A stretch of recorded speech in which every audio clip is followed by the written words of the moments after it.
Welcome to a new edition of the Neon Jazz interview series with Montreal-based jazz pianist and composer Ariane Racicot. We talked at length about her debut 2022 CD, Envolée, that consists of 5 original compositions using together a range of styles from Latin to fusion and from modal to progressive rock.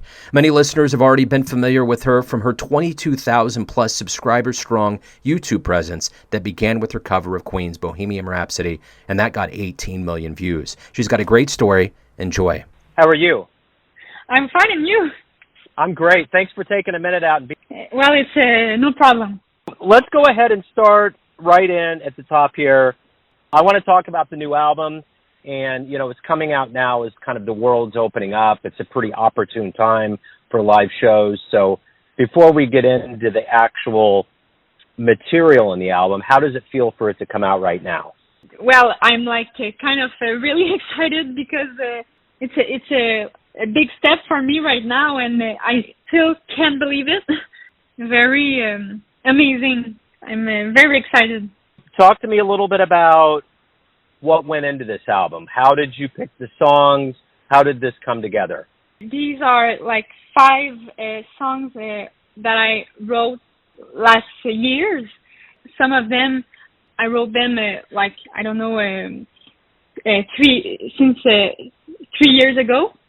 For example, Vertige, the first song, I wrote that 2 years ago, and I want to express my feelings, my emotions that I had to explain a heartbreak. So that's about that song. Coffee and Cigarettes it's been a bit 4 years, something like that, and I just continue to work on that song with my musicians. Well, Coffee and Cigarettes is kind of a title that I didn't choose because I didn't know exactly what title I should put on that, because I don't play, I don't drink coffee, or I don't smoke at all, but I thought it was a good title for that song to express a bit the mood. Bicycle Ride was a song I wrote during the pandemic. The melody came to me during a bicycle ride. It's a bit kind of obvious, but that's it. It's just to express my kind of determination and the desire to surpass myself, and all about that. And À Ciel Ouvert, the last song, was a piece that I wrote during the pandemic as well. But at the beginning, it was supposed to be a video collaboration with a metal drummer. So it wasn't supposed to be on this little album. Well, I was just telling myself, I think it's worth it to push it more and to put it on my first album. So there is, yeah. So how did you get involved with jazz? How did this all, the music journey start for you? Where were you born and raised? I was born in Montreal city. I started to play classical piano at 6 years old, doing my Chopin, Mozart, and everything, all that for 10 years. So at 16 years old, I was kind of listening more to jazz. I was listening to Oscar Peterson, the famous album of Night Train, and I was like, I really want to improvise well like that, you know. So I just switched to jazz. So I started to have a private piano lessons just before going to Cégep, a year. And at Cégep here in Montreal, I had a wonderful 3 years with a great mentor, a teacher, Lorraine Desmarais. So she's really a big star, you know, in Canada. And I was kind of lucky to have her. After that, I went to University of Montreal to do my undergrad. I had an amazing mentor named Luc Beaugrand. I studied a bit with John Roney as well. And right now I just finished my first year of master at McGill University. So that's my formation. You know, now that you're performing and you know, we're getting back to it more or less, what do you like the best about being a professional musician? Well, that's a good question. I can say that I really love so much to play for people in a show, to share my music and share the scene with my amazing musician and friends, Antoine Rochefort and Guillaume Picard, who are on the album with me. We are a trio. It's like the best feeling. I think I feel that the people are they appreciate what I do. A great feeling, you know, with all these years of hard work. Still a lot to do, but it's kind of I feel proud, you know. And this is your debut album. There's a lot of personal material in this. It's a pretty big deal. What are you hoping the listener gets from this album?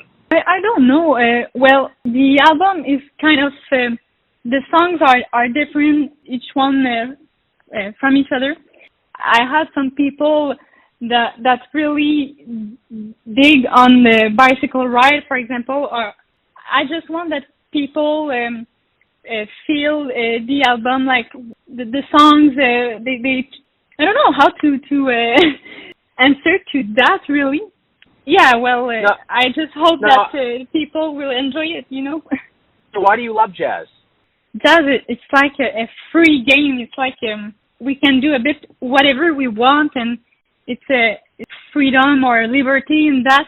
A lot of kind of music. I love metal music too. So with jazz, we can really do whatever we want. It's not like the classical music that there's things to do, and I think there's more space to do what we want, you know. So I really love jazz for that.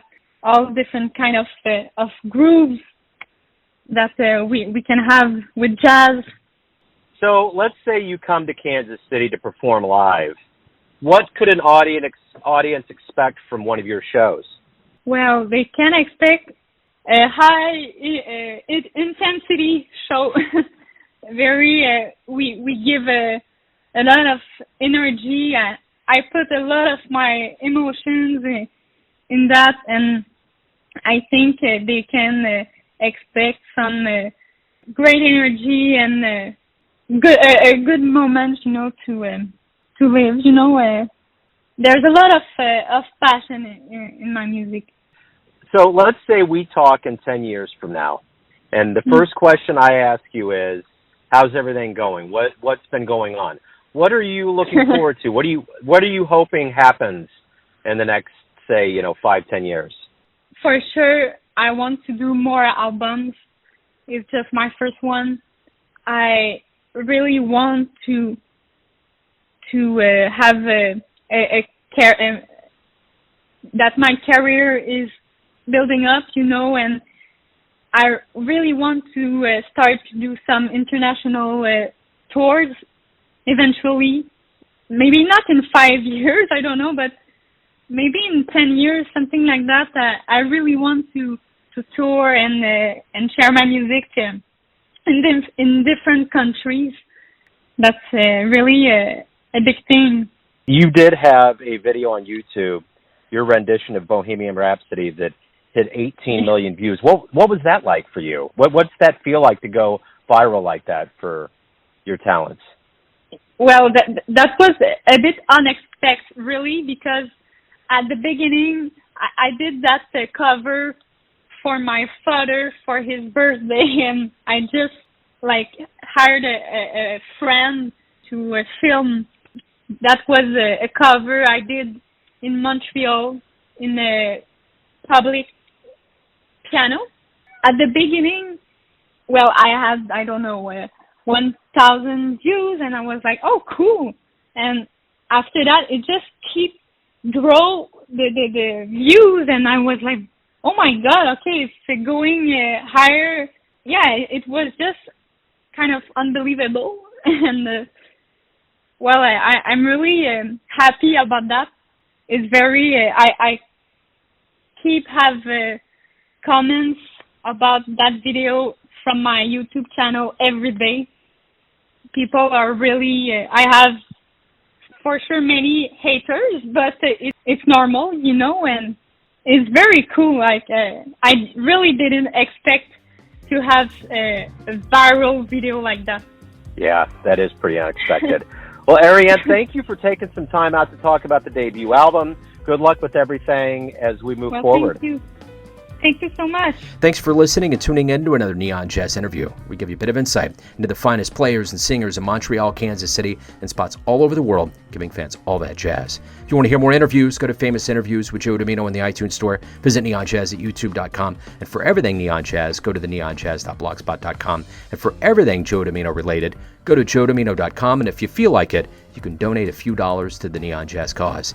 Until next time, enjoy the jazz, my friends.